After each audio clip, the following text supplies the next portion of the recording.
Hello guys, നമ്മുടെ പുതിയൊരു വീഡിയോയിലേക്ക് എല്ലാവർക്കും സ്വാഗതം. അപ്പം നമ്മുടെ കഴിഞ്ഞ വീഡിയോ സപ്പോർട്ട് ചെയ്ത എല്ലാവർക്കും ഒരുപാട് thank you so much. Okay, അപ്പോൾ ഇന്നത്തെ നമ്മുടെ വീഡിയോ IFB ഓവന് 20 ലിറ്ററിൻ്റെ ഓവൻ്റെ ഫുൾ ഡീറ്റെയിൽഡ് വീഡിയോ ആണ് കേട്ടോ. അപ്പോൾ അത് അവരുടെ കമ്പനിയിൽ നിന്ന് തന്നെ വന്ന് നമുക്ക് എക്സ്പ്ലെയിൻ ചെയ്യുന്നത് വീഡിയോ ആണ് കേട്ടോ. അപ്പോൾ നമുക്ക് എല്ലാ ക്ലാരിഫിക്കേഷനും അവർ അതിനകത്ത് പറയുന്നുണ്ട്. അപ്പം പുതിയതായിട്ടൊരു ഓവൻ മേടിച്ചിട്ട് നമ്മൾ അന്നേരം കേട്ടിട്ട് പിന്നെ ചിലപ്പോൾ മറന്നു പോകും. അപ്പോൾ ഞാൻ അതിന് ഷൂട്ട് ചെയ്ത് വെച്ചാണ്. പക്ഷേ ഇത് ഒരുപാട് പേർക്ക് ഉപകാരപ്പെടുമെന്ന് വിചാരിക്കുന്നു. നിങ്ങൾക്കുള്ള ഡൗട്ട്സൊക്കെ ക്ലിയർ ആവും, കാരണം അവരത് ക്ലാരിഫൈ ചെയ്ത് പറയുന്നത് ഇതിനകത്തുണ്ട് കേട്ടോ. അപ്പം നമുക്ക് വീഡിയോയിലേക്ക് പോയേക്കാമേ. നേരത്തെ യൂസ് ചെയ്തിട്ടുണ്ടെന്നല്ലേ പറഞ്ഞത്. ഇത് നമുക്ക് ഓവനകത്ത് ഫുൾ ഓഫ് ചെയ്തത് 3 കാര്യങ്ങളാണ് ചെയ്യാൻ പറ്റുന്നത്. ഒന്ന് മൈക്രോവേവ്, അതായത് റീഹീറ്റ് ചെയ്യാനായിട്ടാണ് യൂസ് ചെയ്യുന്നത്. രണ്ടാമതായിട്ട് ഗ്രില്ലിൻ്റെ ഓപ്ഷൻ നമുക്ക് വരുന്നുണ്ട്. ഇവിടെ ചെയ്തിട്ടുണ്ട് ഗ്രില്ല്, മൈക്രോപ്ലസ് ഗ്രില്ല്. ഇതിൽ നമ്മൾ ഓപ്ഷൻ സെലക്ട് ചെയ്തിട്ട് വേണം അവർ കുക്കിംഗ് ചെയ്യാൻ വേണ്ടി. പിന്നെ നമുക്ക് ബേക്കിംഗ് ഓപ്ഷനാണ് വരുന്നത്. ബേക്കിംഗ് ഞാൻ പറയുന്നത് കേക്ക് ബേക്ക് ചെയ്യാൻ, പിസ്സ അങ്ങനെയുള്ള ഐറ്റംസ് എല്ലാം ബേക്ക് ചെയ്യാൻ ഇവിടെ കൺവെൻഷൻ മോഡുണ്ട്. അതിനകത്ത് നമ്മൾ ആ ഓപ്ഷൻ സെലക്ട് ചെയ്തിട്ട് വേണം കുക്ക് ചെയ്യാൻ വേണ്ടി. അപ്പോൾ നമ്മൾ ഇത് ഓൺ ചെയ്യുമ്പോൾ ഫസ്റ്റ് മൈക്രോവേവിലാണ് നിൽക്കുന്നത്. മൈക്രോവേവ് എന്ന് പറഞ്ഞാൽ നമുക്ക് റീഹീറ്റ് ചെയ്യാനുള്ളതാണ് ഉദ്ദേശിക്കുന്നത്. അപ്പോൾ അതിനകത്ത് മെയിനായിട്ട് നമ്മൾ പാത്രങ്ങൾ അറിഞ്ഞിരിക്കണം. മൈക്രോ സേഫ് ആയിട്ടുള്ള പാത്രങ്ങൾ യൂസ് ചെയ്യാവുള്ളൂ. മെറ്റൽ പാത്രങ്ങളൊന്നും തന്നെ ഉപയോഗിക്കരുത്. നമ്മൾ സാധാരണ ക്രോക്കറി പാത്രങ്ങളില്ല, അതിൻ്റെ പുറകിൽ എഴുതിയിട്ടുണ്ട് ഓവൻ സേഫ്, അതിനകത്ത് എഴുതിയിട്ടുണ്ട് കണ്ടോ. അങ്ങനെയുള്ള പാത്രങ്ങൾ മാത്രം യൂസ് ചെയ്യുക. പ്ലാസ്റ്റിക് കഴിവ് ഒഴിവാക്കുക. അപ്പോൾ ആ ഒരു പ്ലേറ്റിനകത്താണെങ്കിൽ നമുക്ക് ചൂടാക്കി കഴിഞ്ഞാലും പാത്രങ്ങൾ പൊട്ടിപ്പോകത്തില്ല. പിന്നെ അതായത് ഫാസ്റ്റായിട്ട് ചൂടാകുകയും ചെയ്യും മൈക്രോവേവിൽ. അപ്പോൾ നമ്മൾ ചൂടാക്കാനായിട്ടാണെങ്കിൽ നമ്മൾ ആദ്യം ചെയ്യേണ്ടത് ഫുഡ് വിളമ്പി ഡോർ ഓപ്പൺ ചെയ്യുക. ഈ പ്ലേറ്റിൻ്റെ ഇത് റൊട്ടേറ്റ് ചെയ്യുന്ന ടേബിളാണ്. ഇതിൻ്റെ സെൻട്രലായിട്ട് വെക്കുക, ഡോർ ക്ലോസ് ചെയ്യുക. അതിന് ശേഷം ഓൺ ചെയ്യുക. ഓൺ ചെയ്യുമ്പോൾ ഇത് ഡോട്ട് പോയിൻ്റ് ആണെങ്കിൽ മൈക്രോവേവിലാണ്. നമുക്ക് ചൂടാക്കാൻ വേണ്ടിയുള്ള സമയം കൊടുക്കാനുള്ളതാണ്. അത് നമുക്ക് 1 മിനിറ്റ് തൊട്ട് നമുക്ക് 90 മിനിറ്റ് വരെ കൊടുക്കാം. അത് നമ്മൾ വെക്കുന്ന ഫുഡിൻ്റെ ക്വാണ്ടിറ്റി അനുസരിച്ച് നമ്മൾ സമയം സെറ്റ് ചെയ്യണം. ഇപ്പോൾ ഒരു പ്ലേറ്റ് ചോറ് ചൂടാക്കാനാണെങ്കിൽ മാക്സിമം നല്ല വോൾട്ടേജ് ഉണ്ടെങ്കിൽ 1 മിനിറ്റ് കൊണ്ട് തന്നെ ആക്കി കിട്ടും, നമുക്ക് കഴിക്കാൻ പാകത്തിന്. അപ്പോൾ അതിലേറെ ഫുഡുകളുണ്ടെങ്കിൽ നമ്മൾ അതനുസരിച്ച് സമയം കൂടുതൽ കൊടുക്കണമെന്നേ ഉള്ളൂ. സമയം സെറ്റ് ചെയ്യാൻ വേണ്ടി മിനിറ്റ് സെക്കൻഡ് നിൽക്കുന്നുണ്ടോ. ഇതിനകത്ത് 1 ഞെക്കിയ 1, 2 അങ്ങനെ 9 വരെ ടൈം വരും. 9 കഴിഞ്ഞാൽ പിന്നെ 0 വരുന്നത്. 10 വേണമെങ്കിൽ 10 ഞെക്കാം. അത് മൾട്ടിപ്പിൾസാണ്. 10, 20, 30 അങ്ങനെ 90 മിനിറ്റ് വരെ ഉണ്ട്. ഒരിക്കലും റീഹീറ്റ് ചെയ്യുന്നതിന് 90 മിനിറ്റ് ഒന്നും വേണ്ടി വരത്തില്ല. മാക്സിമം 1-2 മിനിറ്റ് കൊണ്ട് ചൂടാക്കി കിട്ടും. അപ്പോൾ നമ്മൾ ചെയ്യേണ്ട കാര്യം ഫുഡ് വെച്ച് കൊടുക്കുക, 1 മിനിറ്റ് കൊടുക്കുക. അതിനുശേഷം ഇവിടെ സ്റ്റാർട്ട് ചെയ്തിട്ടുണ്ട്, സ്റ്റാർട്ട് ചെയ്യാം. നമ്മൾ ഫുഡിൻ്റെ ചൂടാനുള്ള സമയം കൊടുത്തിട്ട് വേണം സ്റ്റാർട്ട് ചെയ്യാൻ വേണ്ടി. ടൈം കഴിയുമ്പം അതെന്തെന്ന് കാണിക്കും, അതുകൊണ്ട് നമുക്ക് തുറന്നെടുക്കണം. ഇപ്പോൾ ഏറെ ഫുഡ് ഉണ്ടെങ്കിൽ നമുക്ക് സമയം കൃത്യമായിട്ട് അറിയത്തില്ല എങ്കിൽ ചെയ്യേണ്ട കാര്യം നമ്മൾ ഇച്ചിരി ഏറെ ടൈമും കൊടുക്കുക. ഇപ്പോൾ 3 മിനിറ്റ് കൊടുത്തു, സ്റ്റാർട്ട് ചെയ്യാം. ഇത് വർക്ക് ചെയ്തുകൊണ്ടിരിക്കുമല്ലേ. നമുക്ക് ആവശ്യാനുസരണം ചൂടായിട്ടുണ്ടെങ്കിൽ നമുക്ക് തുറന്ന് നോക്കാം. ഡോർ തുറക്കുമ്പോൾ ഇവിടെ സ്റ്റോപ്പ് ആവുക ചെയ്യുന്നത്. സ്റ്റോപ്പ് ആയി കഴിഞ്ഞാൽ നമുക്ക് ചെക്ക് ചെയ്യാം, ധൈര്യമായിട്ട് തുറക്കാം. കറണ്ട് അടിക്കുക കാര്യങ്ങളൊന്നും ഉണ്ടാകത്തില്ല. അതിനുശേഷം നമുക്ക് ആവശ്യമുള്ള ചൂടായിട്ടില്ല എങ്കിൽ ഡോർ അടച്ചു കൊടുത്തിട്ട് ബാക്കി കൂടെ വർക്ക് ചെയ്യണമെങ്കിൽ ഡോർ അടയ്ക്കുക. നേരെ ഒന്നുകൂടെ സ്റ്റാർട്ട് ചെയ്യുമ്പോൾ കണ്ടിന്യൂ ആയിട്ട് തന്നെ വർക്ക് ചെയ്യും. ഇത്ര ചെയ്യാം. ചൂടാക്കുന്ന കാര്യം ഇത്രയേ ഉള്ളൂ, സിമ്പിൾ അല്ലേ. പിന്നീട് നമുക്ക് ഗ്രില്ലിനെ കുറിച്ച് പറഞ്ഞുതരാം. ഇപ്പോൾ മൈക്രോവേവിലാണ് ഫസ്റ്റ് നിൽക്കുന്നത് ഞാൻ പറഞ്ഞത്. അതിനകത്ത് പ്രത്യേകിച്ച് ഒന്നും സെലക്ട് ചെയ്യേണ്ട, ഫുഡ് വെക്കുക, ടൈം കൊടുക്കുക, സ്റ്റാർട്ട് ചെയ്യുന്നത് മാത്രമേ ഉള്ളൂ. ഗ്രില്ല് ചെയ്യുമ്പോൾ നമുക്ക് ഈ 2 സ്റ്റാൻഡുകളാണ് തന്നേക്കുന്നത്. തമ്മിലുള്ള വ്യത്യാസം രണ്ടും ഒരുപോലെ വെക്കാനല്ല കേട്ടോ, ഹൈറ്റിലുള്ള വ്യത്യാസമാണ്. ഇപ്പോൾ വലിയ പീസൊക്കെ ആയിട്ട് വെക്കാനാണെങ്കിൽ താന്നിരിക്കാൻ വേണ്ടി ഇതിനകത്ത് വെക്കാം. ചെറിയ പീസൊക്കെ ആണെങ്കിൽ ഇതിനകത്ത് വെക്കാം. മസാലയൊക്കെ ഇട്ടിട്ട് നേരത്തെ തന്നെ സെറ്റ് ചെയ്തിട്ട് ഇതിനകത്ത് വെക്കാവുള്ളൂ. പെട്ടെന്ന് തന്നെ മസാല ഇട്ട് നേരെ വെച്ച് കഴിഞ്ഞാൽ നമ്മൾ സാധാരണ ഇതിനകത്ത് കുക്ക് ചെയ്യുമ്പോൾ നമ്മൾ എണ്ണ വറക്കുന്ന ഒരു ടേസ്റ്റ് ഇതിനകത്ത് കിട്ടത്തില്ല. ഇത് ഓയിൽ ഫ്രീ കുക്കിംഗ് ആണ്. എണ്ണ തേച്ചെന്ന് പറഞ്ഞാൽ അത് സ്പാർക്ക് ചെയ്ത് കരിഞ്ഞു പോകത്തേ ഉള്ളൂ. എണ്ണയുടെ ആ ടേസ്റ്റ് കിട്ടത്തില്ല. പിന്നെ നമുക്ക് വേണമെന്നുണ്ടെങ്കിൽ മസാല ചെയ്യുമ്പോഴത്തേന് അതിനകത്ത് അല്പം എണ്ണയൊക്കെ ഒഴിച്ച് ചെയ്യാം. ഈ 2 സ്റ്റാൻഡ് ഒരുപോലെ വെക്കല് പല ആൾക്കാരും അങ്ങനെ ചെയ്യാറുണ്ട്. അങ്ങനെ ചെയ്താൽ താഴത്തെ ഫുഡൊന്നും വേഗത്തില്ല കേട്ടോ. ഈ സ്റ്റാൻഡിൽ തന്നെ വെക്കണമെന്ന് പറഞ്ഞതിൻ്റെ കാര്യം, എന്തായാലും നമ്മൾ ചിക്കൻ അങ്ങനെയുള്ള മീറ്റുകളൊക്കെ ഉപയോഗിക്കുമ്പോൾ അതിൻ്റെ നെയ്യ് കാര്യങ്ങളൊക്കെ ഇല്ലേ, അത് ഉരുകി താഴെ ഈ പ്ലേറ്റിനകത്ത് വീഴാൻ വേണ്ടിയാണ്. അപ്പോൾ ഇതിനകത്ത് ചെറിയ പീസുകളായിട്ട് വെക്കുക, നേരെ അകത്തേക്ക് വെക്കുക. ഇതിനകത്തേക്ക് നോക്കി ഇതിനകത്തൊരു ഹീറ്റിംഗ് കോയിൽ ഇരിക്കുന്നുണ്ട് മേളിൽ. അതുവഴിയാണ് ഇതിനെ ഗ്രില്ല് ചെയ്യാൻ വേണ്ടിയുള്ള ചൂട് കൊടുക്കുന്നത്. അതുകൊണ്ടാണ് ഈ സ്റ്റാൻഡിൽ പൊക്കി വെക്കുന്നത്. അപ്പോൾ നമുക്കിവിടെ ഗ്രില്ലെന്നും മൈക്രോപ്ലസ് ഗ്രില്ലെന്നും എഴുതിയിട്ടുണ്ട്. ഗ്രില്ലെന്ന് പറഞ്ഞാൽ മേൽഭാഗം മാത്രം ഒന്ന് വേവിക്കാന്നുള്ളൂ, ഉള്ളിലോട്ട് വേവ് കുറവായിരിക്കും. നമുക്ക് ആ ഒരു ടേസ്റ്റ് കിട്ടിയാൽ മതിയെങ്കിൽ ഗ്രില്ല് മാത്രമായിട്ട് ഉപയോഗിക്കാം. അതേസമയം നമുക്ക് നന്നായിട്ട് വേകുകയും ചെയ്യണം, ഫ്രൈ ആവുകയും ചെയ്യണമെന്നുണ്ടെങ്കിൽ മൈക്രോപ്ലസ് ഗ്രില്ല്. അതിനകത്ത് മൈക്രോവേവും വർക്ക് ചെയ്യും, ഗ്രില്ലും വർക്ക് ചെയ്യും. അത് കോമ്പിനേഷനായിട്ടാണ് വർക്ക് ചെയ്യുന്നത്. കുറച്ച് ടൈം മൈക്രോവേവ് വർക്ക് ചെയ്ത് ഫുഡ് വേവിക്കും, ഉള്ളിൽ മേൽഭാഗം ഒന്ന് ഫ്രൈ ആക്കാൻ വേണ്ടി ഗ്രില്ലും വർക്ക് ചെയ്യും. വേഗുന്ന ഓപ്ഷൻ ഗ്രില്ലിനകത്തില്ല കേട്ടോ. അതിനകത്ത് അല്പം മേൽഭാഗം മാത്രം ഒന്ന് ഫ്രൈ ചെയ്യുന്ന രീതിക്ക് വരത്തുള്ളൂ. അപ്പോൾ അത് കൂടുതൽ നമ്മൾ ഉപയോഗിക്കുന്ന കണ്ടിട്ടുള്ള കുക്ക് ചെയ്തിട്ടുള്ള ഫുഡുകളില്ലേ, ഫിഷ്, ചിക്കൻ കാര്യങ്ങളൊക്കെ നമ്മൾ കറിയൊക്കെ വെച്ചിട്ടുള്ളത് ഒന്ന് ഫ്രൈ ചെയ്യാൻ ആ രീതിക്ക് പലരും ചെയ്യുന്ന കണ്ടിട്ടുണ്ട്. പിന്നെ ഗ്രില്ലിൻ്റെ ഒരു ടേസ്റ്റ് കിട്ടണമെങ്കിൽ ഇത് രീതിയിലും ചെയ്യാം. ഇതിനകത്ത് പ്രസ് ചെയ്ത് കഴിഞ്ഞാൽ നമുക്ക് അതിനകത്ത് ഗ്രില്ലെന്ന് എഴുതിയിട്ടുണ്ട്. ഈ ഇൻഡിക്കേഷൻ തന്നേക്കുന്നത് സമയം കൊടുക്കുക എന്നുള്ളതാണ്. നമ്മൾ വെക്കുന്ന ഫുഡിൻ്റെ ക്വാണ്ടിറ്റി അനുസരിച്ചാണ് അതിനൊരു സമയം കൊടുക്കുന്നത്. അപ്പോൾ നമുക്ക് കൃത്യമായിട്ടൊരു ടൈം പറഞ്ഞു തരാൻ പറ്റാതെ നമ്മൾ പല അളവിൽ ചെയ്യുവാണെങ്കിൽ ഒരിക്കലും അത് പറ്റത്തില്ല. അല്ലെങ്കിൽ ഗ്രില്ലിൽ ചെയ്യുമ്പോൾ നമ്മൾ തന്തൂരി മസാലകളൊക്കെ ഉപയോഗിക്കുമ്പോഴത്തേന് അതിനകത്ത് ഇത്ര വെയിറ്റിൽ ഇത്ര സമയം കൊടുക്കാൻ പറയുന്നുണ്ട്. ഇപ്പോൾ ഒരു 100 ഗ്രാം ചെയ്യുവാണെങ്കിൽ അതിനകത്ത് കൃത്യമായിട്ട് എഴുതുന്ന സമയം ഒരു 15 മിനിറ്റ് അല്ലെങ്കിൽ 20 മിനിറ്റ് എന്ന് എഴുതും. അങ്ങനെ ചെയ്യാമെങ്കിൽ അങ്ങനെ ചെയ്യാം. അതല്ല എങ്കിൽ നമുക്കിപ്പോൾ ഒന്നും നോക്കാതെ തന്നെ ചെയ്യുകയാണെങ്കിൽ പീസുകൾ വെക്കുക, നേരെ ഗ്രില്ലെ പ്രസ് ചെയ്യുക, ഇവിടെ ഒരു സമയം കൊടുക്കുക, ഒരു 30-40 മിനിറ്റ് കൊടുക്കുക, നേരെ സ്റ്റാർട്ട് ചെയ്യാം. ഇതിനകത്ത് നമുക്ക് ഇടയ്ക്ക് വെച്ച് എപ്പോൾ വേണമെങ്കിലും തുറന്ന് ചെക്ക് ചെയ്യാം, ഡോർ ഓപ്പൺ ചെയ്ത് നോക്കാം. പക്ഷെ ഒരു കാര്യമുള്ളത് കൈ കൊള്ളാതെ ശ്രദ്ധിക്കണം. ഈ സ്റ്റാൻഡ് നല്ല ചൂടാവും, ഗ്ലൗസ് മേടിക്കുക. ഏകദേശം വെന്ത് കഴിയുമ്പോൾ തന്നെ നമുക്ക് അറിയാൻ പറ്റും, സ്മെല്ല് തന്നെ പുറത്തോട്ട് വരുമ്പോൾ നമുക്ക് അറിയാം. പിന്നെ അതിലേക്ക് ഗ്ലാസ്സിനകത്തൂടെ തന്നെ നമുക്ക് കാണാം ഇത് വേകുന്നത്. വേവിൻ്റെ അനുസരിച്ച് ഡോർ തുറന്ന് നോക്കി നമുക്ക് എപ്പോൾ വേണമെങ്കിലും ചെക്ക് ചെയ്യാം. വെന്തിട്ടുണ്ടെങ്കിൽ എടുക്കാം, ആയിട്ടില്ലെങ്കിൽ ഡോർ അടച്ചു കൊടുത്തിട്ട് ഒന്നുകൂടെ സ്റ്റാർട്ട് ചെയ്യുമ്പോൾ ബാക്കിയായിട്ട് കണ്ടിന്യൂ ആയിട്ട് വർക്ക് ചെയ്ത് പോകുള്ളൂ. അപ്പോൾ ഗ്രില്ല് എന്ന കാര്യത്തിൽ നമുക്ക് ഇടയ്ക്ക് തുറന്ന് നോക്കുന്നതുകൊണ്ട് ഒരു പ്രശ്നമില്ല. ഒരു തവണ ചെയ്ത് കഴിയുമ്പോൾ പിന്നെ നമുക്ക് നെക്സ്റ്റ് ടൈം ചെയ്യുമ്പോൾ ആ ഒരു സമയം നോക്കി അങ്ങ് ചെയ്താൽ മതി. ചെയ്യുമ്പോൾ എപ്പോഴും ഒരു അളവിലെടുത്ത് ചെയ്യുക. പല ആൾക്കാരും അങ്ങനെ ചെയ്യാറില്ല, ചുമ്മാ മുറിച്ചിട്ടൊക്കെ പീസുകൾ അടിക്കാൻ വെച്ചിട്ടേ ഉള്ളൂ. ഒരു അളവിൽ ചെയ്യാമെങ്കിൽ ഒരു സമയം കണ്ടെത്തി കഴിഞ്ഞാൽ നമുക്ക് കൃത്യമായിട്ട് പിന്നെ അടുത്ത പ്രാവശ്യമൊക്കെ ചെയ്യുമ്പോൾ അങ്ങനെ ഒരു സമയം കൊടുത്തങ്ങ് ചെയ്താൽ മതി. പിന്നെ ഇതിനകത്ത് മൈക്രോ പ്ലസ് കൺവെൻഷൻ ഗ്രില്ലെന്ന് കൊടുത്തതിനകത്ത് മൈക്രോവേവ് ഉണ്ട്. അപ്പോൾ ഫുഡ് കുക്ക് ആകാൻ വേണ്ടി ഇച്ചിരി ഫാസ്റ്റായിട്ട് ചെയ്ത് കിട്ടും. അപ്പോൾ ഇതിനകത്ത് കോമ്പിനേഷനായിട്ടാണ് വർക്ക് ചെയ്യുന്നത്. C1 എന്നും കൊടുത്തിട്ടുണ്ട്, C2 എന്നും എഴുതിയിട്ടുണ്ട്. വ്യത്യാസം എന്താണെന്ന് വെച്ചാൽ ഇതിനകത്ത് വേകുന്നതും ഫ്രൈ ആവുന്നതിൻ്റെ ഒരു വ്യത്യാസമാണ്. ഇപ്പോൾ C1-നകത്താണെങ്കിൽ വേവ് കുറവായിരിക്കും, ഗ്രില്ലാവുന്നത് കൂടുതലായിരിക്കും. ഇപ്പോൾ ഒരു 100%-ൽ 70% C1-നകത്ത് ഫ്രൈ ആവുകയാണ് ചെയ്യുന്നത്, വേവ് 30% വരത്തുള്ളൂ. അപ്പോൾ അങ്ങനെ ഒരു ടേസ്റ്റ് കിട്ടുകയാണെങ്കിൽ C1 ഉപയോഗിക്കും. C2 എന്ന് പറഞ്ഞാൽ 45-55. 45 എന്ന് പറയുന്നത് ഇത് വേവുകയും മൈക്രോ വർക്ക് ചെയ്യുകയും ചെയ്യും, ഗ്രില്ല് വർക്ക് ചെയ്യുന്ന 55% ഫ്രൈ ആവുകയും ചെയ്യും. അപ്പോൾ രണ്ട് ഈക്വലായിട്ട് ഒരേ ടേസ്റ്റ് വേവുകയും ചെയ്യും ഫ്രൈ ആവുകയും ചെയ്യാൻ വേണ്ടി C2 ഉപയോഗിക്കാം. ഇതിനകത്ത് ഗ്രില്ല് ചെയ്യേണ്ട ഏത് ഫുഡുകൾ വേണം ഉപയോഗിക്കാം, ചിക്കനോ ഫിഷുകളോ അതുതന്നെ വെജിറ്റബിൾസ് ഏത് വേണം നമുക്ക് ചെയ്യാം. C1 C2 തമ്മിലുള്ള വ്യത്യാസം ഇതാണ്. C2-ലാണെങ്കിൽ ഒരേപോലെ വേവുകയും ഒരേപോലെ തന്നെ ഫ്രൈ ആവുകയും ചെയ്യും. പക്ഷേ C1-നകത്ത് ഫ്രൈ ആവുന്നതായിരിക്കും കൂടുതൽ, ഉള്ളിലേക്ക് വേവ് വരുന്നത് കുറവായിരിക്കും. അപ്പോൾ അതേ തന്നെ ഇതുണ്ടല്ലേ, ഇതേ തന്നെ പ്രസ് ചെയ്യുമ്പോൾ ഇത് മാറുന്നുണ്ട്. അപ്പോൾ നമുക്ക് C2 ആണ് വേണ്ടുന്നതെങ്കിൽ C2 സെലക്ട് ചെയ്യുന്നു, അതിനാവശ്യമുള്ള സമയം അത് ഞാൻ ഈ ഏകദേശ സമയം മാത്രമേ പറയുന്നുള്ളൂ കേട്ടോ. സമയം കൊടുക്കുക, സ്റ്റാർട്ട് ചെയ്യുക. ഇതിനകത്ത് രണ്ട് കാര്യമുണ്ട്. ഏകദേശ സമയം ഞാൻ ഈ പറയാൻ കാര്യം, ഒന്ന് നമ്മുടെ വോൾട്ടേജ്, ഇതെല്ലാം കുക്ക് ചെയ്യുമ്പോൾ ഇതൊക്കെ കാര്യങ്ങൾ ബാധകം വരുന്നതാണ്. കാരണം വോൾട്ടേജ് വേരിയേഷൻസ് വന്നു കഴിഞ്ഞാൽ നമുക്ക് ചൂടാകാൻ വേണ്ടി കുക്കാൻ വേണ്ടി താമസം എടുക്കും. അതുപോലെ നമ്മൾ അളവ് കറക്റ്റായിട്ട് വെക്കുന്നില്ല എങ്കിൽ നമുക്ക് അറിയത്തില്ല ഒരു. അപ്പോൾ അതുകൊണ്ട് ഏകദേശം സമയം കൊടുത്തെങ്കിൽ സ്റ്റാർട്ട് ചെയ്യുക. C2 സെലക്ട് ചെയ്യുക, ടൈം കൊടുക്കുക, സ്റ്റാർട്ട് ചെയ്യുക. ഇതിനകത്തും ഈ പറയുന്ന പോലെ നമുക്ക് തുറന്ന് ചെക്ക് ചെയ്യാം കേട്ടോ, യാതൊരു വിഷയമില്ല.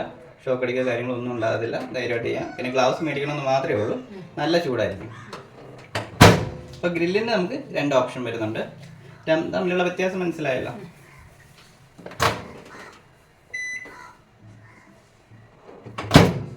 അതുപോലെ നമ്മൾ ഗ്രില്ലൊക്കെ ചെയ്ത് കഴിയുമ്പോൾ ഫുഡ് എടുത്തു കഴിയുമ്പോഴേ ഇതിൻ്റെ സൈഡിലെല്ലാം മസാലയൊക്കെ പിടിച്ചിരിക്കും, ഈ പ്ലേറ്റിനകത്ത് കാണും. അത് അന്നേരം എടുത്ത് കഴുകി ക്ലീൻ ആക്കി തന്നെ വെക്കുക കേട്ടോ.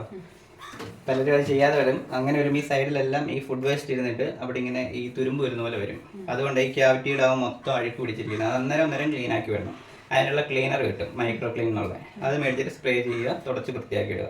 അതുപോലെ തന്നെ ഈ സ്റ്റാൻഡ്, ഇതൊരു പൗഡർ കോട്ടിങ് ആണ് സ്റ്റീലിൻ്റെ. അപ്പോൾ ഇതിനകത്ത് തുരുമ്പ് വരാൻ ചാൻസ്, കാരണം നമ്മൾ ഈ സ്റ്റീലിൻ്റെ സ്ക്രബറൊക്കെ ഇട്ട് ഉരച്ച് കഴിയാൽ. അതുകൊണ്ടൊന്നും ഇത് കഴിവതും മൈക്രോ ക്ലീൻ എന്നുള്ള ക്ലീനർ വെച്ച് സ്പ്രേ ചെയ്യുക, തുടയ്ക്കുക, എന്നിട്ട് വൃത്തിയായിട്ട് വെക്കുക കേട്ടോ. അപ്പോൾ ഗ്രില്ലിൻ്റെ കാര്യം ഏകദേശം ഒരു ഐഡിയ ഉണ്ടല്ലോ, ഉപയോഗിക്കാമല്ലോ. പിന്നെ നമുക്ക് ബേക്കിങ്ങിന് നമുക്ക് ഏകദേശം ഒരു ടൈം കൊടുത്തും ഏകദേശം ഒരു അളവ് കൊടുത്തും ചെയ്യാൻ പറ്റത്തില്ല. അതിന് കൃത്യമായിട്ട് കുക്കിംഗ് റെസിപ്പി അനുസരിച്ച് തന്നെ ചെയ്യുക. അപ്പോൾ അതിൻ്റെ അളവിൻ്റെ അനുസരിച്ച് മാത്രമാണ് നമ്മൾ അതിൻ്റെ ടൈം കൊടുക്കുന്നത്. ഇതിനകത്ത് ചെയ്യുന്ന രീതി മാത്രമേ ഞാൻ പറഞ്ഞുതരാം. ഇപ്പോൾ നമ്മൾ കേക്ക് ബേക്ക് ചെയ്യാൻ വേണ്ടി ഓവനകത്ത് ചെയ്യുന്നത് കൺവെൻഷൻ മോഡിലാണ്. അപ്പോൾ അതിനകത്ത് ചെയ്യുന്ന കേട്ടിട്ടുണ്ടോ, നമ്മൾ ഓവൻ പ്രീ ഹീറ്റ് ചെയ്തിട്ട് വേണം കേക്കിൻ്റെ മിക്സ് വെക്കാൻ. പ്രീ ഹീറ്റ് എന്ന് പറയുന്നത് ഇതിനകം ചൂടാക്കുക എന്നുള്ളതാണ്. പ്രീ ഹീറ്റ് ചെയ്യുന്നതിൻ്റെ ഉദ്ദേശം ഈ എല്ലാ സൈഡിലും ചൂടാകുമ്പോഴാണ് ബേക്കിംഗ് എല്ലാ സൈഡിലും ഒരുപോലെ വേവ് കിട്ടുന്നത്. അപ്പോൾ നമ്മൾ ആദ്യം ചെയ്യേണ്ടതെന്ന് പറഞ്ഞാൽ നമ്മൾ ഏത് കേക്കാണോ ചെയ്യാൻ ഉദ്ദേശിക്കുന്നത് അതിൻ്റെ റെസിപ്പി അനുസരിച്ച് അതിൻ്റെ വേവിൻ്റെ അനുസരിച്ച് ഒരു ടെമ്പറേച്ചർ അതിനകത്ത് എഴുതും പ്രീ ഹീറ്റിനുള്ള. അപ്പോൾ നമ്മൾ ഈ ബട്ടനെ പ്രസ് ചെയ്യുമ്പം 110 ഡിഗ്രി സെൽസ് ആണ് എഴുതിയേക്കുന്നത്.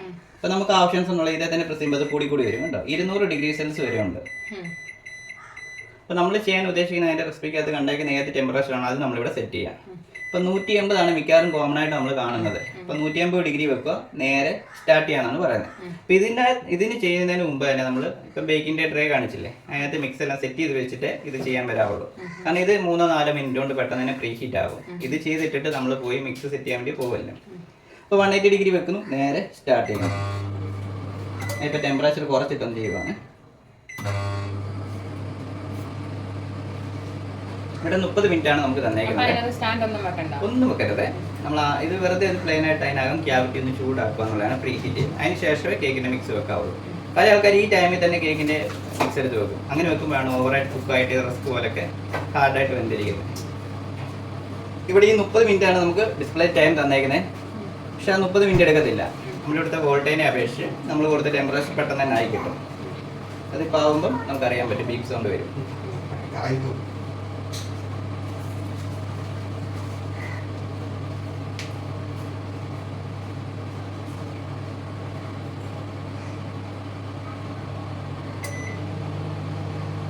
ഇപ്പോൾ അതുകൊണ്ട് 29 മിനിറ്റിന് ബാക്കി ടൈം കിടക്കുന്നേ ഉള്ളൂ. ഞാൻ 110 കൊടുത്തത്, അതുകൊണ്ട് പെട്ടെന്ന് ഫാസ്റ്റായിട്ട് ചൂടായത്. ഇപ്പോൾ 110 ഡിഗ്രി പ്രീ ഹീറ്റ് ആയെന്നാണ് ഓവൻ അറിയുന്നത്. അതാണ് ഈ ബീപ്പ് സൗണ്ട് വരുന്നത്. ഈ സമയത്ത് നമ്മൾ ചെയ്യേണ്ട കാര്യം ഡോർ ഓപ്പൺ ചെയ്യുക. കേക്കിൻ്റെ മിക്സ് ട്രേക്കകത്ത് സെറ്റ് ചെയ്തിട്ടുണ്ടല്ലോ, അതെടുത്ത് നേരെ അകത്തേക്ക് വെക്കുക. എന്തായാലും ഗ്ലൗസ് ഉപയോഗിക്കണം കേട്ടോ. ഈ സൈഡിലൊക്കെ മുട്ടിയാൽ നല്ല ചൂടായിരിക്കും, കൈകൊള്ളുവേ.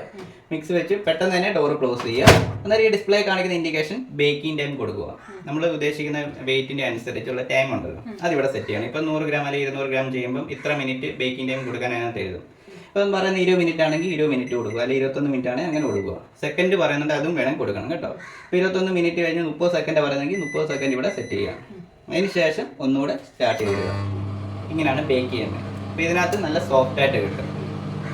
അല്ലാത്ത രീതിയിൽ നമുക്ക് ചെയ്യാൻ മൈക്രോപ്ലസ് കൺവെൻഷൻ ഉണ്ട്, ഇതിനകത്തിട്ട് ചെയ്യല്. പല ആൾക്കാർ ഇതിനകത്തിട്ട് കുക്ക് ചെയ്യുമ്പോഴാണ് നന്നായിട്ട് ഈ റസ്ക് പോലെയൊക്കെ കൂടുതലായിട്ട് ബ്രൗൺ ഷെയ്ഡ് വന്നിട്ട് കണ്ടവനെ ഈ വെന്ത് പോകുന്നത്. ഈ രീതി ചെയ്താൽ നല്ല സോഫ്റ്റായിട്ട് കിട്ടും കേട്ടോ. ഫസ്റ്റ് ചെയ്യേണ്ടത് ഓവൻ പ്രീ ഹീറ്റ് ചെയ്യണം. അത് നമ്മൾ ടെമ്പറേച്ചർ വെക്കുക, സ്റ്റാർട്ട് ചെയ്യുക. അതിന് ശേഷം മാത്രമേ കേക്കിൻ്റെ മിക്സ് വെക്കാവുള്ളൂ. അത് പ്രീ ഹീറ്റ് ആയെന്ന് ഓവൻ തന്നെ ബീപ്പ് സൗണ്ട് വന്ന് അറിയിക്കും. അത് പെട്ടെന്ന് ചെയ്യണം. കുറേ നേരം വെയിറ്റ് ചെയ്താൽ അത് ക്യാൻസൽ ആയിപ്പോകും കേട്ടോ. പിന്നെ നമ്മൾ വെക്കുന്നത് മൈക്രോവേവ് ആയിപ്പോകും. പലരും ഇതൊക്കെ ശ്രദ്ധിക്കാതെ ചെയ്യുന്നതുകൊണ്ടാണ് കുക്കിങ്ങിന് കേക്ക് കുക്ക് ചെയ്യുമ്പോൾ കൂടുതൽ ഫ്ലോപ്പ് ആയി പോകുന്നതിൻ്റെ കാര്യം. മനസ്സിലായല്ലോ. പിന്നീട് വരുന്നത് മൈക്രോപ്ലസ് കൺവെൻഷൻ എന്ന് കൊടുത്തിരുന്നത്, ഇതിനകത്ത് മൈക്രോവേവ് ഉണ്ട്. മൈക്രോ സപ്പോർട്ട് ചെയ്യുമ്പോൾ എന്ത് ഫുഡായാലും വേവിക്കും. ഇപ്പോൾ നമ്മൾ പിസ്സ, പപ്സ്, കട്ട്ലൈറ്റ് കാര്യങ്ങളൊക്കെ ചെയ്യുന്നത് എല്ലാം ഇതിനകത്ത് ചെയ്യാം. അതുപോലെ വെജിറ്റബിൾസ്, നമുക്ക് ചിക്കൻ കാര്യങ്ങളൊക്കെ വേവിച്ചെടുക്കണമെന്നുണ്ടെങ്കിൽ ഇതിനകത്തൊക്കെ എന്ന് പറഞ്ഞാൽ ഫ്രൈ ചെയ്യാന്നുള്ളതാണ്. നമ്മൾ വേവിച്ചെടുക്കത്തില്ലേ, അതിന് നമുക്ക് ഈ ഒരു ഓപ്ഷൻ ആയിട്ട് വേണം ചെയ്യാം. കാരണം ഇച്ചിരി കൂടെ ഫാസ്റ്റായിട്ട് അത് വെന്ത് കിട്ടാൻ വേണ്ടിയാണ്. മൈക്രോവേവ് വർക്ക് ചെയ്യും. കൺവെൻഷൻ എന്ന് പറഞ്ഞാൽ ഇതിനകത്തൊരു ഹീറ്റിംഗ് കോയിലാണ്. ബ്ലോവർ ഫാൻ വെച്ച് എല്ലാ സൈഡും ഒരുപോലെ ചൂടെടുപ്പിക്കുക എന്നുള്ളതാണ് കൺവെൻഷൻ എന്ന് പറയുന്നത്. അപ്പോൾ ഇതിനകത്ത് നല്ല ഫാസ്റ്റായിട്ട് കുക്ക് ചെയ്ത് കിട്ടും. ഇപ്പോൾ പിസ്സയൊക്കെ ചെയ്യാനാണെങ്കിൽ ഇതിൻ്റെ ഈ ഡ്രൈ ഉപയോഗിക്കാം. നോൺ സ്റ്റിക്കിൻ്റെ പാത്രമാണ്. ഇതിനകത്തൊക്കെ മീൻ വറുക്കാൻ ഉപയോഗിക്കല്ലേ. പലരും ഇതിനകത്ത് എണ്ണയൊക്കെ ഒഴിച്ച് വറുക്കാറുണ്ട്. അങ്ങനെയൊന്നും ചെയ്യല്ലേ. അത് ഓവനകത്ത് ഓയിൽ ഫ്രീ കുക്കിംഗ് ആണ്. എണ്ണയുടെ അംശം പറ്റിയല്ല ഓവനകത്ത്. അപ്പോൾ ഇതിനകത്ത് പിസ്സയൊക്കെ സെറ്റ് ചെയ്ത് നമുക്കിപ്പം പല അളവിൽ കിട്ടുമല്ലോ. മീനും ചിക്കനും എല്ലാം ഇതിനകത്ത് ചെയ്യാവുള്ളൂ. ഓവൻ എന്ന് പറഞ്ഞാൽ മൈക്രോവേവ് എന്ന് പറഞ്ഞാൽ എണ്ണ യൂസ് ചെയ്യാറില്ല. ഓയിൽ ഫ്രീ കുക്കിംഗ് ചെയ്യാൻ വേണ്ടിയാണ് നമ്മൾ ഇത് ഉപയോഗിക്കുന്നത്. എണ്ണ ഉപയോഗിച്ചെന്ന് പറഞ്ഞാലും നമ്മളിപ്പോൾ ഇതിനകത്ത് വെച്ച് കഴിഞ്ഞാൽ അകത്ത് ഇച്ചിരി എണ്ണ ഒഴിച്ച് വെച്ച് കഴിഞ്ഞാൽ സ്പാർക്ക് ചെയ്യുന്നതാണ്. കത്തിക്കരിഞ്ഞങ്ങ് പോത്തേ ഉള്ളൂ. അതിൻ്റെ ഒരു ടേസ്റ്റ് കിട്ടത്തില്ല. അത് പ്രത്യേകിച്ച് മൈക്രോവേവിൽ. അപ്പോൾ ഇതിനകത്ത് നമുക്ക് പിസ്സയൊക്കെ ചെയ്യാൻ വേണ്ടിയാണെങ്കിൽ ഇപ്പോൾ നമുക്ക് എല്ലാം സെറ്റായിട്ട് കിട്ടുമല്ലോ, റെഡി ടു കുക്കായിട്ട് നമുക്ക് അതിനകത്ത് എല്ലാം സെറ്റായിട്ട് കിട്ടും. അപ്പോൾ അത് നേരെ എടുത്ത് വെക്കുക, അകത്തേക്ക് വെക്കുക.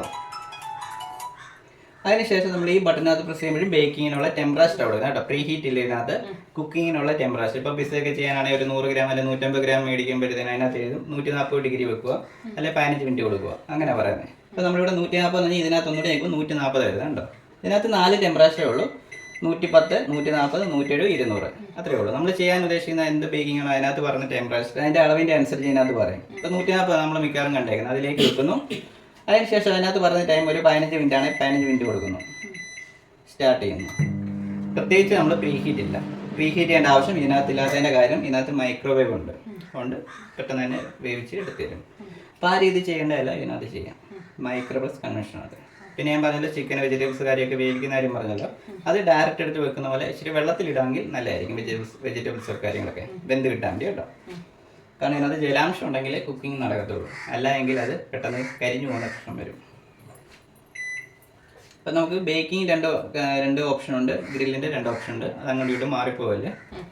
പിന്നെ നമുക്ക് ഇതിനകത്ത് വരുന്നൊരു ഓപ്ഷൻ വെയിറ്റ് ഡീപ് റോസ്റ്റ് എന്ന് പറയും. ഡീപ് റോസ്റ്റ് ചെയ്യുന്നത് നമുക്കറിയാമല്ലോ, ഫ്രീസറിലൊക്കെ നമ്മൾ ചിക്കൻ ഫിഷ് കാര്യങ്ങളൊക്കെ വെക്കുമല്ലോ, മസാല പിടിച്ചിരിക്കുമ്പം നമുക്കൊന്ന് ഐസ് മെൽറ്റാക്കി എടുക്കുക എന്നുള്ളതാണ് ഡീപ് റോസ്റ്റ് ചെയ്യാന്നുള്ളത്. അപ്പോൾ ഇതിനകത്ത് നമ്മൾ വെയിറ്റ് കറക്റ്റായിട്ട് വെക്കണം. അകത്ത് വെക്കുന്ന വെയിറ്റും നമ്മളിവിടെ സെറ്റ് ചെയ്യുന്ന വെയിറ്റും ഒരേപോലെ ആയിരിക്കണം. ഡീപ് റോസ്റ്റിങ്ങിനുള്ള സമയം വെയിറ്റിൻ്റെ അടിസ്ഥാനത്തിലാണ് ടൈം വരുന്നത്. ഇപ്പോൾ 100 ഗ്രാം ആണെങ്കിൽ 100 ഗ്രാം നമ്മളിവിടെ സെറ്റ് ചെയ്തു, സ്റ്റാർട്ട് ചെയ്യുമ്പോൾ അതിനുള്ള സമയമുണ്ട് 4 മിനിറ്റ്. അതേസമയം 200 ഗ്രാം ആണെങ്കിൽ അതിനുള്ള ടൈം ഉണ്ട് 6 മിനിറ്റ്. അങ്ങനെ നമുക്ക് 1 കിലോ 800 ഗ്രാം വരെ ചെയ്യാൻ പറ്റും. അപ്പോൾ ഇതേ തന്നെ പ്രസ് ചെയ്യുമ്പോൾ വെയിറ്റ് കൂടി വരും കേട്ടോ. 1,800 വരെ. ഇപ്പോൾ 1 കിലോ ആണെന്നുണ്ടെങ്കിൽ 1000 ഗ്രാം നമ്മൾ സെറ്റ് ചെയ്യുന്നു. 1000 ഗ്രാം തന്നെ അകത്തും വെക്കുന്നു. നമ്മൾ ഇതിനകത്ത് വെക്കുന്ന സാധനത്തിന്റെ അളവിനനുസരിച്ച് എത്ര സമയം വേണമെന്ന് ഇതൊക്കെ തന്നെ കാണിക്കൂ. അത് ഡീപ് റോസ്റ്റിങ്ങിന്റെ കാര്യം. ഇതിനകത്ത് ഡീപ് റോസ്റ്റ് എന്ന് പറഞ്ഞാൽ കുക്കിംഗ് അല്ല, അറിയാമല്ലോ. നോർമൽ സ്റ്റേജിലേക്ക് എത്തിക്കുക, നമ്മൾ കുക്കിംഗ് സ്റ്റേജിലേക്ക് എത്തിക്കുക, ഐസ് പിടിച്ചിരിക്കുന്നതിനൊന്ന് മാറ്റിയെടുക്കുക എന്നുള്ളതാണ്.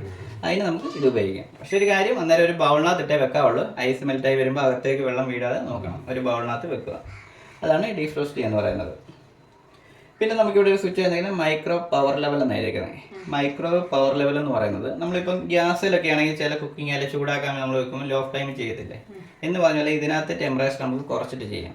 ഇപ്പം ഇതിനകത്ത് മൈക്രോവിൻ്റെ പവർ ലെവൽ എപ്പോഴും കമ്പനി ഡിഫോൾട്ട് സെറ്റ് ചെയ്തിരിക്കുന്നത് ഹൈയില എന്ന് വെച്ചാൽ 100-ലായിട്ടായിരുന്നത്. ഇപ്പം നമുക്ക് ചൂടൊന്ന് കുറച്ചിട്ടിട്ട് ലോ ഫ്ലെയിമിൽ ചെറിയതായിട്ട് ഇച്ചിരി സമയം എടുത്ത് ചൂടാക്കി എടുത്താൽ മതി എന്നുണ്ടെങ്കിൽ നമുക്ക് ഇതിനകത്ത് പവർ ലെവൽ കുറയ്ക്കാം. ഇതുണ്ട്, ഹൈ എന്നുള്ളത് മൈനസ് ചെയ്യാം. ഉണ്ടോ? അപ്പോൾ നമുക്കൊരു 50 ഡിഗ്രീസിൽ ചെറിയൊരു ഫ്ലെയിമിൽ നമുക്ക് പെട്ടെന്ന് ചൂടാകേണ്ട പെയ്യെ ചൂടായി വന്നാൽ മതി. അപ്പം -50 ഇട്ടു. അതിന് ശേഷം നമ്മൾ സമയം കൊടുക്കുക, സ്റ്റാർട്ട് ചെയ്യുക.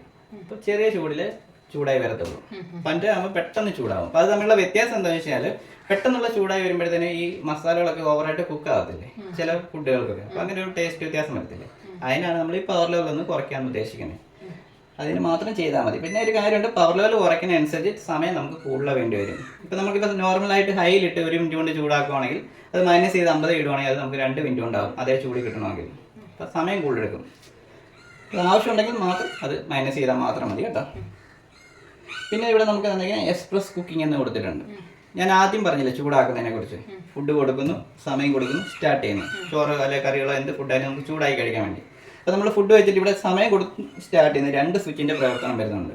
അപ്പോൾ അത് നമുക്ക് ഒഴിവാക്കിയിട്ട് ഈ ഒറ്റ സ്വിച്ചിൽ തന്നെ സമയം സെറ്റ് ചെയ്യാനും സ്റ്റാർട്ട് ചെയ്യാനും പറ്റും. ഞാൻ ആദ്യം വെള്ളം ചൂടാക്കിയുണ്ടോ 30 സെക്കൻഡിൽ. ഇതെല്ലാം ജസ്റ്റ് പ്രസ് ചെയ്തിട്ട് കൈയെടുത്താൽ 30 സെക്കൻഡ് സ്റ്റാർട്ട് ചെയ്യും. ഞാൻ പ്രത്യേകിച്ച് സ്റ്റാർട്ട് ബട്ടൺ ഞെക്കിയിട്ടില്ല. അപ്പോൾ അതുപോലെ നമുക്ക് 1 മിനിറ്റ് വേണമെന്നുണ്ടെങ്കിൽ ഇതിനകത്ത് 2 പ്രാവശ്യം ഞെക്കിയിട്ട് കൈയെടുത്താൽ 1 മിനിറ്റ് സ്റ്റാർട്ട് ആവും. കണ്ടോ? അങ്ങനെ നമുക്കൊരു 10 മിനിറ്റ് വരെ നമുക്ക് ചെയ്യാൻ പറ്റും. ഇത് തന്നെ പ്രസ് ചെയ്യുന്നതനുസരിച്ച് സമയം കൂടി വരും. കൈ എടുത്തു കഴിഞ്ഞാൽ സ്റ്റാർട്ട് ആവുകയും ചെയ്യും. പ്രത്യേകിച്ച് സ്റ്റാർട്ട് ചെയ്യുന്നത് അത് എക്സ്പ്രസ് കുക്കിംഗ് എന്ന് പറയുന്ന കാര്യം പല ആൾക്കാരും ഈ 2 സ്വിച്ച് ഞെക്കാനുള്ള ബുദ്ധിമുട്ട് പെട്ടെന്നൊന്ന് ചൂടാക്കാൻ വേണ്ടി 1 മിനിറ്റ് വേണമെങ്കിൽ ഇതിനകത്ത് 2 പ്രാവശ്യം ഞെക്കിയിട്ട് കൈ എടുത്താൽ മതി. അതിന് വേണ്ടിയാണ് കേട്ടോ. പിന്നെ ഈ മേളിലേക്ക് വരുന്നത് ഈ കൊടുത്തതിൻ്റെ പേരുകളെന്ന് പറഞ്ഞാൽ ഇത് ഓട്ടോ കുക്ക് മെനു എന്ന് പറയും. ഓട്ടോ കുക്ക് മെനു എന്ന് പറയാൻ കാര്യം ഇതിനകത്ത് കുക്കിങ്ങിനുള്ള സമയം സെറ്റ് ചെയ്ത് വെച്ചിട്ടുണ്ട്. നമ്മൾ അതിൻ്റെ ഫുഡിൻ്റെ ക്വാണ്ടിറ്റി മാത്രം കറക്റ്റായിട്ട് വെച്ച് കൊടുക്കണം. അതെങ്ങനെ ചെയ്യണം എന്നുള്ളത് കുക്കിങ്ങിൻ്റെ കാറ്റലോഗ് തന്നിട്ടില്ല. അതിനകത്ത് കുക്കിംഗ് റെസിപ്പി കറക്റ്റായിട്ട് പറഞ്ഞിട്ടുണ്ട്. ജസ്റ്റ് ഞാൻ ഇതിൽ ഒരെണ്ണം മാത്രം എടുത്ത് പറഞ്ഞുതരാം. അപ്പോൾ ഇതിനകത്ത് റീഹീറ്റ് എന്ന് എഴുതിയിട്ടുണ്ട്. റീഹീറ്റ് എന്ന് ചൂടാക്കുക എന്നുള്ളത് തന്നെ. പക്ഷേ ഇതിനകത്ത് 200 ഗ്രാം എന്നാണ് എഴുതിയേക്കുന്നത്. അപ്പം നമ്മൾ അകത്തേക്ക് ഫുഡ് വെക്കുമ്പോൾ 200 ഗ്രാം തന്നെ വെക്കണം. അതിന് ശേഷം സ്റ്റാർട്ട് ചെയ്യുമ്പോൾ അത് ചൂടാനുള്ള സമയം കണ്ടോ 1.5 മിനിറ്റ്. അതാണ് കൊടുത്തത്. നമ്മൾ അതിന് സമയം കൊടുക്കണം. ഇപ്പം നമ്മൾ ഈ താഴെ പറഞ്ഞതിനകത്തെല്ലാം സമയം കൊടുത്ത് സ്റ്റാർട്ട് ചെയ്തെങ്കിൽ അത് വർക്ക് ചെയ്തുള്ളൂ. ഇതിനകത്ത് പക്ഷേ നേരെ തിരിച്ചാണ്. അതിൻ്റെ കുക്കിങ്ങിനുള്ള നമ്മൾ വെയിറ്റ് മാത്രം കറക്റ്റായിട്ട് അളന്ന് വെച്ച് കൊടുത്താൽ മതി. സ്റ്റാർട്ട് ചെയ്യുമ്പോൾ അതിനുള്ള സമയമുണ്ട്. ഇതേ തന്നെ പ്രസ് ചെയ്യുമ്പോൾ അതിൻ്റെ വെയിറ്റ് മാറുന്നുണ്ടോ? നമുക്ക് ആവശ്യാനുസരണമുള്ള വെയിറ്റ് വെക്കാം. പക്ഷേ ഒരു കാര്യമുണ്ട്, ഇവിടെ സെറ്റ് ചെയ്യുന്ന വെയിറ്റ് അകത്ത് വെക്കുന്നത് ഒരേപോലെ ആയിരിക്കണം. മാറി ഇവിടെ സെറ്റ് ചെയ്തിട്ട് അവിടെ കൊണ്ട് അളവ് കൂടുതലോ അല്ലെങ്കിൽ കുറവോ വെച്ച് കഴിഞ്ഞാൽ അത് കുക്കിങ്ങിനെ ബാധിക്കും. കാരണം അത് കറക്റ്റായിട്ട് ചെയ്യത്തില്ല. ഇത്തരം കാര്യങ്ങളാണ് ഇതിനകത്ത് പൊതുവെ പറഞ്ഞു തരാനായിട്ടുള്ളത്. മെയിനായിട്ടുള്ള കുക്കിംഗ് 2 എണ്ണമാണ്. ഗ്രില്ല് 2 എണ്ണം, ബേക്കിംഗ്. അത് നമുക്ക് ക്ലോക്ക് സെറ്റ് ചെയ്യാൻ ഡിസ്പ്ലേ ഉള്ളതുകൊണ്ട്. പക്ഷേ ഇത് കണ്ടിന്യൂസ് ഓൺ ആക്കിയിടുവാണെങ്കിൽ മാത്രമേ നമുക്ക് ടൈം കാണാൻ പറ്റത്തുള്ളൂ. അതുകൊണ്ട് അത് സെറ്റ് ചെയ്യാത്തത്. ടൈമർ ക്ലോക്ക് സാധാരണ ഓവൻ അങ്ങനെ എല്ലാവരും അങ്ങനെ ഓൺ ആക്കി ഇടാറില്ലല്ലോ. അതുകൊണ്ടാണ് സെറ്റ് ചെയ്യാൻ കേട്ടോ. ബാക്കി ഇത്രയും കാര്യങ്ങളാണ് ഇതിനകത്ത് കുക്കിംഗ് ആയിട്ട് പറഞ്ഞു തരുന്നത്. പിന്നെ ഈ സ്റ്റോപ്പ് റീസെറ്റിനകത്ത് ഇടയ്ക്ക് ഞാൻ ഞെക്കിക്കൊണ്ടിരുന്നില്ലേ. എന്താണെന്ന് വെച്ചാൽ ഒരു കുക്കിംഗ് ചെയ്ത് പെട്ടെന്ന് നമ്മളാരും മാറി അങ്ങനെ ചെയ്യാറില്ല. പക്ഷേ ഇത് പറഞ്ഞു തരാൻ വന്നുകൊണ്ടാണ്. ഗ്രില്ല് ചെയ്തിട്ട് അടുത്തതിലോട്ട് മാറണമെന്നുണ്ടെങ്കിൽ സ്റ്റോപ്പ് റീസെറ്റ് ചെയ്തെങ്കിൽ അടുത്ത ഫംഗ്ഷൻ നമുക്ക് ഈ ബോർഡിൽ സെറ്റ് ചെയ്യാൻ പറ്റത്തുള്ളൂ. ഇപ്പോൾ ഈ ഗ്രില്ല് ഞെക്കിയിട്ട് അടുത്തതിലോട്ട് നമുക്ക് ചെയ്യാൻ പറ്റത്തില്ല. അപ്പോൾ അത് റീസെറ്റ് ചെയ്തിട്ട് അടുത്ത ഓപ്ഷൻ സെലക്ട് ചെയ്യാൻ പറ്റില്ല. അതുകൊണ്ടാണ് ഇങ്ങനെ സ്വിച്ച് തന്നേക്കുന്നത്. പക്ഷെ നമ്മൾ കുക്ക് ചെയ്യുമ്പോൾ ഒരിക്കലും ഗ്രില്ല് ചെയ്തിട്ട് പെട്ടെന്ന് ആരും കൺവെൻഷനകത്ത് ബേക്ക് ചെയ്യാൻ പോകത്തില്ല. അതുകൊണ്ട് റീസെറ്റ് ചെയ്യേണ്ട ആവശ്യമില്ല. ഓൾറെഡി ടൈം കഴിയുമ്പോൾ റീസെറ്റ് ആയിക്കോളും. പിന്നെ ഇതിൻ്റെ വാറൻറ്റിയെ കുറിച്ച് പറഞ്ഞുതരാം. നമുക്ക് മെഷീന് ഫുള്ളായിട്ടുള്ള വാറൻറ്റി 1 ഇയർ ആണ്. 1 വർഷത്തെ വാറൻറ്റിയാണ് ചെയ്തിരിക്കുന്നത്. ഈ കൊടുക്കുന്ന 3 ഇയർ വാറൻറ്റി എന്ന് പറഞ്ഞാൽ മാഗ്നട്രോൺ ആൻഡ് ക്യാവിറ്റി എന്ന് പറയും. മാഗ്നട്രോൺ എന്ന് പറയുന്നത് ഇങ്ങനെ ചൂടാക്കാൻ ഉപയോഗിക്കുന്ന സ്പെയർ ഉണ്ട്. ക്യാവിറ്റി എന്ന് നമ്മൾ ഫുഡ് വെക്കുന്ന ഈ പോർഷനാണ് ഈ സ്റ്റീലിൻ്റെ. ഇതിന് എന്തെങ്കിലും റെസ്റ്റിങ്ങോ കാര്യങ്ങളോ എന്തെങ്കിലും ഉണ്ട് എങ്കിൽ 3 വർഷം വരെ കമ്പനി ഗ്യാരണ്ടി ഉണ്ട്. നമുക്കത് മാറത്തില്ല. മാഗ്നട്രോൺ എന്ന് പറയുന്ന സ്പെയറിന് നല്ല കോസ്റ്റ് ഉള്ളതുകൊണ്ടാണ് അതിന് 3 വർഷത്തേക്ക് വാറൻറ്റി ഇട്ടേക്കുന്നത്. മെഷീന് ഫുള്ളായിട്ട് വരുന്ന 1 ഇയർ മാത്രമേ ഉള്ളൂ വാറൻറ്റി കേട്ടോ. കാര്യം കൂടെ പറയാനുണ്ടായിരുന്നു. നമ്മൾ ഇൻഡക്ഷൻ കുക്കർ ഉപയോഗിച്ചിട്ടുണ്ടോ? ഉപയോഗിക്കുമ്പോൾ കണ്ടിട്ടുണ്ട് അതിൻ്റെ ടൈം സ്റ്റോപ്പ് ആയാലും ഒരു ഫാൻ വർക്ക് ചെയ്യുന്ന സൗണ്ട് കേട്ടിട്ടില്ലേ എന്ന് വെച്ചാൽ ഹീറ്റിംഗ് കോയിലെ തണുപ്പിക്കുക എന്ന് പറഞ്ഞാൽ ഇതിനകത്ത് ഒരു എക്സോസ്റ്റ് ഫാൻ ഉണ്ട്. നമ്മളൊരു 3, 4 അല്ലെങ്കിൽ 5 മിനിറ്റ് വർക്കിംഗ് കൂടുതലായിട്ട് ചെയ്ത് കഴിഞ്ഞാൽ ആ ഫാൻ വർക്ക് ചെയ്യും. കാരണം നമ്മളിവിടെ ടൈം സ്റ്റോപ്പായി വർക്കിംഗ് അവിടെ സ്റ്റോപ്പ് ആകും. പക്ഷേ ആ ഫാനിൻ്റെ സൗണ്ട് കേൾക്കുന്നത് എക്സോസ്റ്റ് ഫാൻ വർക്ക് ചെയ്യുന്നതാണ്. ഇതിനകത്തുള്ള ഹോട്ട് എയറിനെ തണുപ്പിക്കാനുള്ളതാണ്, ആ സ്പെയർ പാർട്സ് തണുപ്പിക്കാനുള്ളത്. അപ്പോൾ ആ സൗണ്ട് നിന്നതിന് ശേഷം മാത്രമേ ഇവിടെ ഓഫാക്കി ഊരിയിടാവുള്ളൂ. പല ആൾക്കാരും ഇവിടെ കുക്കിംഗ് കഴിഞ്ഞാൽ പെട്ടെന്ന് തന്നെ പ്ലഗ് ഓഫ് ചെയ്യും, ആ ഫാൻ അങ്ങ് സ്റ്റോപ്പ് ആവും. അതുകൊണ്ട് വരുന്ന പ്രശ്നം അതിനകത്ത് തന്നെ ചൂട് നിൽക്കും. അതൊന്ന് കളഞ്ഞതിന് ശേഷം മാത്രമേ ചെയ്യാവുള്ളൂ കേട്ടോ, ഓഫാക്കാവുള്ളൂ. പിന്നെ ഉപയോഗിക്കുന്ന സമയത്ത് ഈ കാണുന്ന ഭാഗം മൂടിയിടയില്ല. ഉപയോഗം കഴിഞ്ഞിട്ട് മൂടിയിട്ടോ, ഉപയോഗിക്കുന്ന സമയത്ത് ഇതുവഴി ചൂട് എയർ പാസ് ചെയ്യുന്നതാണ്, മൂടിയിടയില്ല. പിന്നെ ഇതിനകം ക്ലീൻ ചെയ്യുന്ന കാര്യം പറഞ്ഞല്ലോ, അത് മൈക്രോ ക്ലീൻ എന്നുള്ള ക്ലീനർ മേടിക്കണം. അത് മേടിച്ച് തന്നെ കൃത്യമായിട്ട് ചെയ്യണം. ആ ക്ലീനർ എന്ന് പറഞ്ഞാൽ ഓർഗാനിക് ലിക്വിഡാണ്. അതുകൊണ്ട് നമുക്ക് വേറെ ദൂഷ്യഫലങ്ങളൊന്നും ഉണ്ടാകത്തില്ല. ഷോപ്പുകളിൽ കിട്ടും. നമ്മൾ IFBD ആയിട്ട് ഇറക്കുന്നത് ഞാൻ കാണിച്ചു തരാം. അത് 220 രൂപയാണ് വരുന്നത്. ജസ്റ്റ് 1-2 സ്പ്രേ ചെയ്യുക. അത് വെയിറ്റ് എന്തെങ്കിലും കനം കുറഞ്ഞ തുണികളും കൊണ്ട് ചെയ്യാവുള്ളൂ. സ്പോഞ്ച് എന്തെങ്കിലും കൊണ്ട് ഉപയോഗിച്ചേ തുടയ്ക്കാവുള്ളൂ. പോറിൽ വീഴുന്ന രീതിക്കൊന്നും ചെയ്യരുത്. മെയിനായിട്ട് ഈ മറ്റേ ആ മൂല വരുന്നില്ല, ജോയിൻറ്റ് വരുന്നത്, ആ ഭാഗങ്ങളാണ് കൃത്യമായിട്ട് ക്ലീൻ ചെയ്യേണ്ടത്. കാരണം അവിടെ നിന്നാണ് ഈ തുരുമ്പ് കയറിപ്പിടിക്കുന്നത്. മറ്റുള്ള ഭാഗം പിന്നെയും വിഷയമില്ല. എങ്കിലും മൊത്തത്തിൽ ഒന്ന് തുടച്ച് അന്നേരം ചെയ്യുക കേട്ടോ. അതുപോലെ തന്നെ പിന്നീട് നമുക്ക് ഈ കുറച്ച് നാൾ ഉപയോഗിക്കാതിരിക്കുവാണെങ്കിൽ വേറെ രീതിക്ക് ഇതൊന്ന് ക്ലീൻ ചെയ്യുന്ന കൂടെ പറഞ്ഞുതരാം. നമുക്ക് ഇതിനകത്ത് ആ ഒരു ഓപ്ഷൻ ഇല്ലെങ്കിൽ പോലും അത് ചെയ്യുന്നത് നല്ലതാണ്. ഒരു ബൗളിനകത്ത് 1 ഗ്ലാസ് വെള്ളം ഒഴിക്കുക. ഇതിനകത്ത് ഒരു നാരങ്ങ മുറിച്ചിട്ട് പിഴിഞ്ഞിടുക. നേരെ വെക്കുക. മൈക്രോവേവിൽ ഒരു 5 മിനിറ്റ് സെറ്റ് ചെയ്യുക. 1 ഗ്ലാസ് വെള്ളം ഒഴിക്കാവുള്ളൂ കേട്ടോ. അതിന് ശേഷം നേരെ സ്റ്റാർട്ട് ചെയ്യുക. സ്റ്റാർട്ട് ചെയ്യുമ്പോൾ ഇത് നടക്കുന്ന പ്രവർത്തനം ഈ 5 മിനിറ്റ്, ഇപ്പോൾ 1 ഗ്ലാസ് വെള്ളം ചൂടാകാൻ 30 സെക്കൻഡ് മതി. ഈ 5 മിനിറ്റ് കൊടുക്കുന്നതിൻ്റെ കാര്യം ഫുള്ള് നന്നായിട്ട് തിളപ്പിക്കുക എന്നുള്ളതാണ്. നന്നായിട്ട് ചൂടായി കഴിയുമ്പോൾ ഇതിനകത്തെല്ലാം ഹോട്ട് എയർ വരും. 5 മിനിറ്റ് കഴിയുമ്പോൾ നമ്മൾ ഓഫ് ആക്കിയിട്ട് ഡോറ് തുറക്കല്ലേ, അതൊരു 10 മിനിറ്റ് അങ്ങനെ തന്നെ ഇട്ടേക്കുക. 10 മിനിറ്റ് കഴിയുമ്പോൾ ആ ഹോട്ട് എയർ മാറി സ്റ്റീം ചെറിയൊരു ഈർപ്പം പോലെ വരും, ഒരു നനവ് വരും. ആ നനവ് കൊണ്ട് തന്നെ തുടച്ചിങ്ങനെ നമുക്ക് വേണമെങ്കിൽ ക്ലീൻ ചെയ്യാം. ഇപ്പോൾ മേൽഭാഗത്തൊക്കെ ചിലപ്പോൾ സ്പ്രേ ചെയ്ത് ക്ലീൻ ചെയ്യാൻ പറ്റത്തില്ല, ഹീറ്റിംഗ് പോലെയൊക്കെ. അപ്പോൾ ഈ രീതിയിൽ തുടച്ചിങ്ങെടുക്കാം. അപ്പോൾ അത് നാരങ്ങ ഇടുന്നതിൻ്റെ ഉദ്ദേശം ഫുഡിൻ്റെ സ്മെല്ല് പോകാൻ വേണ്ടിയാണ്. ഇപ്പം പലർക്കും പല കുക്കിംഗ് ചെയ്യും. ഇപ്പോൾ ഗ്രില്ല് ചെയ്തും അതിൻ്റെ കൂടെ നമ്മൾ ബേക്ക് ചെയ്ത് ഇങ്ങനെ മാറി മാറി ചെയ്യുമ്പം അതിൻ്റെ സ്മെല്ല് ഇതിനകത്ത് നിൽക്കും. അപ്പോൾ ഈ രീതിയിൽ ക്ലീൻ ചെയ്യാം. മൈക്രോ ക്ലീൻ വെച്ചും ക്ലീൻ ചെയ്യാം, ഈ രീതിയിലും ചെയ്യാം. ഈ രീതി ചെയ്ത് കഴിഞ്ഞാൽ നമുക്ക് ആ സ്മെല്ലും കൂടെ പോയി കിട്ടും. രണ്ടും കൂടെ ചെയ്യുന്നത് നല്ലത് കേട്ടോ. അതുപോലെ തന്നെ ഇത് കുക്കിംഗ് ഒക്കെ കഴിയുമ്പോൾ പലയിടത്തും നമ്മൾ കണ്ടേക്കുന്നതാണ് ഇതിനകത്ത് ഇങ്ങനെ ചൂട് നിന്നിട്ട് ഇവിടെ എല്ലാം ഈർപ്പം പിടിക്കുന്നത്, ഈ സൈഡിൽ ഇങ്ങനെ തുരുമ്പ് വരുന്നത്. അതെന്ന് വെച്ചാൽ അല്പനേരം ഒന്ന് തുറന്നിട്ട് കഴിഞ്ഞാൽ ആ ചൂടങ്ങ് പോയി കഴിഞ്ഞാലേ ആ തുരുമ്പ് പിടിക്കുന്ന പ്രശ്നം ഒഴിവായി കിട്ടും കേട്ടോ. പിന്നെ നമുക്ക് ഇതിനകത്ത് മെയിൻ കംപ്ലൈൻറ്റ് വരുന്ന 2 കാര്യമാണ് പാറ്റയും പല്ലിയും കയറുന്നത്. ചെറിയ ചെറിയ ഹോളുകളുണ്ട്, നമുക്ക് അടയ്ക്കാൻ പറ്റത്തില്ല. അതുകൊണ്ട് മാക്സിമം ഇത് ഉപയോഗിക്കുവാണെങ്കിൽ ഇതുണ്ട് ബോഡി ചൂടാകുമ്പോൾ ഇങ്ങനെയുള്ള ഐറ്റംസ് ഒന്നും കയറിയിരുന്ന് കംപ്ലൈൻറ്റ് വരുത്തത്തില്ല. ഉപയോഗിക്കാതിരിക്കുന്ന വീടുകളിലാണ് ഈ കൂടുതൽ നമുക്ക് ഈ ഒരു കംപ്ലൈൻറ്റ് വരുന്നത്. അതുകൊണ്ട് മാക്സിമം ഉപയോഗിക്കുക കേട്ടോ. ഇതിൻ്റെ അടിയിൽ ഞാൻ തുണി ഇടേണ്ടതെന്ന് പറഞ്ഞാൽ ഇപ്പം തന്നെ ഇത് തൊട്ട് നോക്കിയാൽ നല്ല ചൂടാണ്. അപ്പോൾ ഇത് ഗ്രില്ലൊക്കെ ചെയ്യുമ്പോൾ അല്ലെങ്കിൽ ബേക്കിംഗ് ഒക്കെ ചെയ്യുമ്പോൾ നന്നായിട്ട് ചൂടാകുന്നേ ഓവൻ. അപ്പോൾ അതുകൊണ്ടൊക്കെയാണ് അപകടങ്ങളൊന്നും ഉണ്ടായിരിക്കേണ്ട. പല ആൾക്കാരും പത്ര പേപ്പർ കാര്യങ്ങളൊക്കെ അടിയിലിടും, അതൊന്നും ഇടണ്ട. ഇതിന് ലെഗ് ഉണ്ട് താഴെ, ഇതിൻ്റെ മേളിലങ്ങ് വെച്ചാൽ മതി.